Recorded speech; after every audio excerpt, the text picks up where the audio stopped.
Good morning, friends. I hope you're having a great day out there in your gardens. Well, in today's video, we're going to be doing lots of fun things. We have some new roses from Heirloom Roses that I want to plant over in our new rose cutting garden. We're going to do some shovel pruning, and I'll talk more about what that is in the middle of this video. But the first thing we're going to do is plant some gorgeous Princess Charlene de Monaco roses.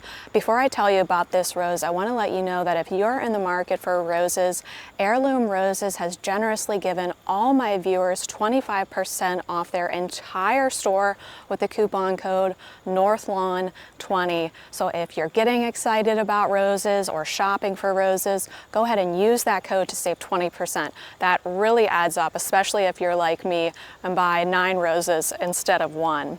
So let's talk about this rose, Princess Charlene de Monaco. It's a fragrant, disease-resistant hybrid tea rose with ruffled blooms that can change color with the temperature. Sometimes it's a light apricot to shell pink with warm peach tones. That happens in cooler weather. And when it's warmer in the height of summer, the blooms appear to be a lighter blush. The bloom size can reach upward of 5 inches in diameter with 66 to 71 petals in an old-fashioned cup shape.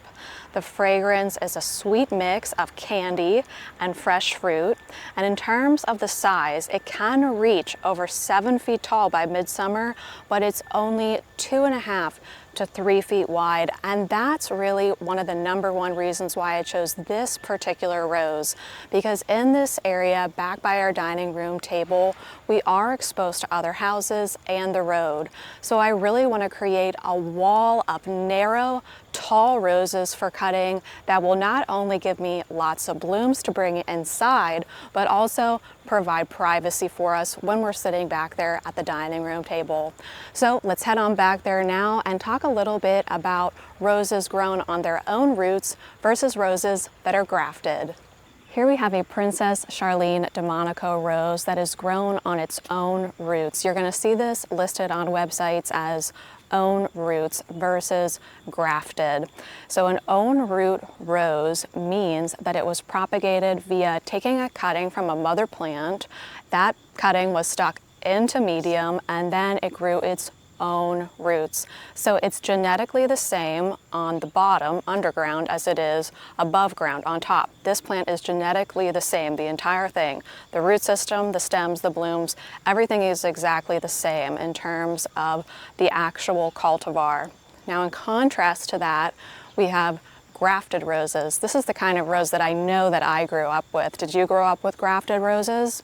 This is where they take a vigorous rootstock of one variety of rose and graft another variety of rose onto that rootstock. So the rootstock of a grafted rose is one variety of rose, and then what's above ground is a completely different variety. A really simple way of thinking of it is that an own root rose is completely the same plant underground and above ground. A grafted rose is one kind of rose underground and another kind of rose above ground. I'll link some university articles about grafted roses versus own root roses, but for my particular purposes here in this rose cutting garden, the main reason why I wanted to choose own root roses is because lately our winters have become incredibly unpredictable.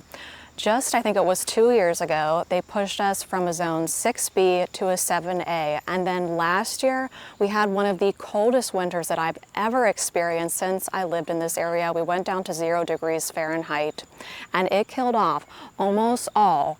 As a matter of fact, I think it did kill off all of my zone 7 plants. So I have heard that own root roses take dieback better because they grow back from the root system and they'll come back true to the variety that you purchased. And I really want Charlene de Monaco in my garden, not any other rootstock potentially popping up from the ground in the years to come. So we chose a location that's full sun, the area has good drainage, we're gonna have good air circulation in between our plants, and now all that's left to do is plant our own root rose. The really cool thing is that Heirloom Roses shipped these to me in compostable material. So we could even reuse this cardboard as ground cover, just put them around our plants and cover them up with mulch. You guys know I love doing that. I do that all the time. These bags are apparently also biodegradable.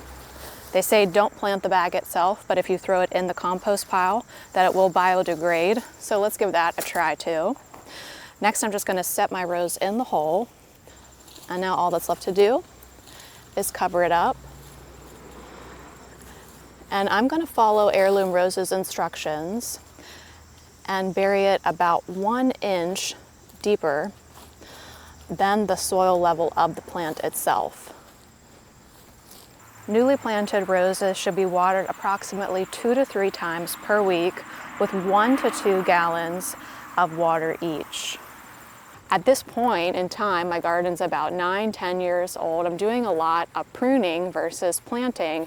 Even right now, you guys are located behind a cryptomeria, which I have been gradually pruning up over the years so that I get more airflow into the garden and also so that I have more space. Now I can plant lots more hydrangeas around where you guys are located.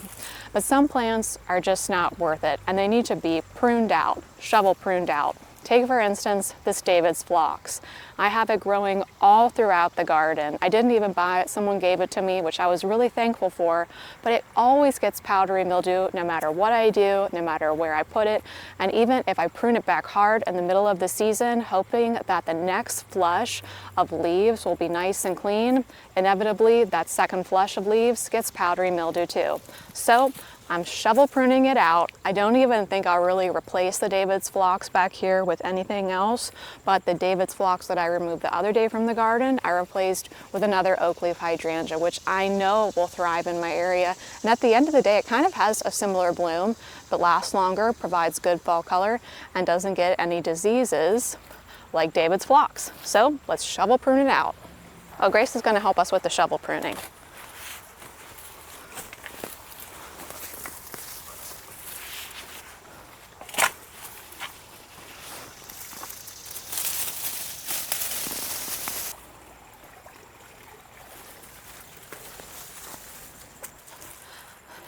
Well, I tell you what, it feels just as good to shovel prune a plant out of the garden as it does to plant a new healthy plant in there. Look at how nasty those leaves look. It was just time to pull out all the phlox. We're just way too humid here for this kind of plant. Speaking of pulling things out, I decided to go ahead and pull my tomatoes, my peppers, and my watermelon in these back raised beds. And then I decided to try to work on a really simple harvest tablescape. So I harvested these way too early, but I harvested some of those little white pumpkins that we grew together from seed. So we've got purple hyacinth bean vine, quince foliage, limelight prime hydrangeas, our white pumpkins we grew together that I harvested a bit too early because I was just anxious to do this tablescape. I picked up some pumpkins from down the road, and I even stuck in some eggplants which aren't going to have time to reach their full potential before our first frost. So here's my main question. Should I use these candles that are normally in the library, or should I grab these votives that I think we used last year when we had some people over and line these along the table instead? Or should I do both?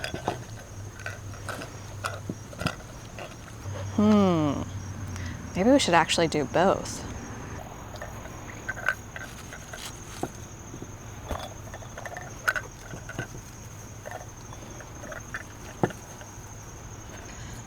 Is that overkill, or do you like it? Oh, I can't decide. Let me know what you think. Too much? Not enough?